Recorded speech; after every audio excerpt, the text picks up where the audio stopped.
प्रयत्न केला नाही का? त्यांनी करू द्या ना, आमची केस खोटी आहे, फायर खोटा आहे, फायर आहे. तुमचा अर्ज अर्ज नाही हा अर्ज नाही. आम्हाला एफआयआर तरी द्या, नाही तर मी खोटा एफआयआर करतो म्हणून माझ्यावर कारवाई करू. तसं करा. सरकारी कामात आड करायला म्हणून करा. चला आपण सीआयडीला भेटू द्या त्यांच्या इन्व्हेस्टिगेशन. नाही, साहेब 1 महिना झाला, एक स्टेटमेंट आहे मतलब पोलीस साहेब 1 महिना झाला, एक स्टेटमेंट तरी आले सीआयडीचं.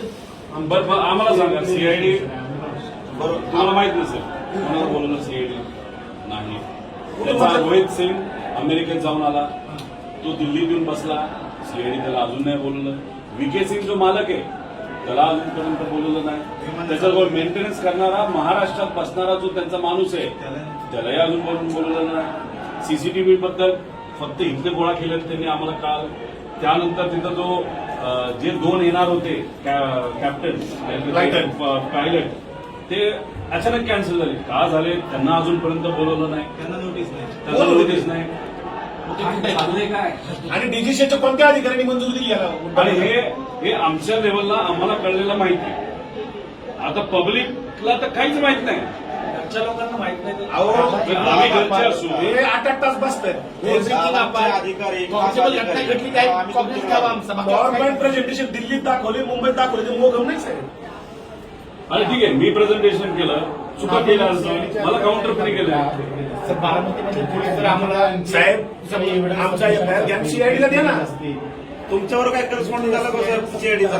मी देशाच्या मिनिस्टर साहेबांच्या ऑफिसला पाठवले, डीजीसीला पाठवलं.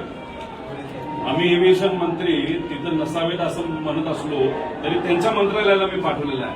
हे एव्हिएशन मिनिस्टरच्या डीजीसी अहो त्याला हेच आरोपी व्हीएसआर कंपनी जी आहे त्याचे आणि त्या DGC जी पार्टी आहे त्याचे जे प्रमुख आहे त्यांचं कमर्शियल रिलेशनशिप आहे. मग म्हणून व्हीएसआरला वाचवत आहे. केलं ना तक्रार सगळी.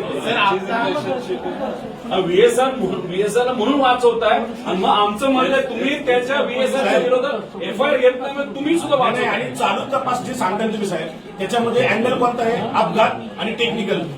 क्रिमिनल चौकशी कोण करतं? 5 लोकांच्या मृत्यूची आमची बोट झाली, आमच्यावर मृत्यू. बाकी आमचं काहीच म्हणणं नाही. सिम्पल एकदम.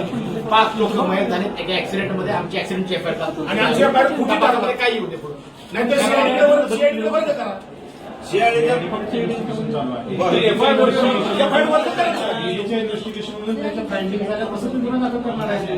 गुन्हा दाखल व्हायचा 1 महिना झाला साहेब, 1 महिना जर दाखल त्यांनी केलाच नाही तर आम्ही काय करतो?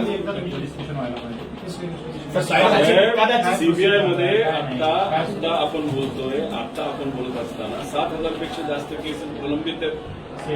2600 केसेस 10 वर्षाला प्रलंबित आहेत. दादाला न्याय देणार 10 वर्ष थांबू का?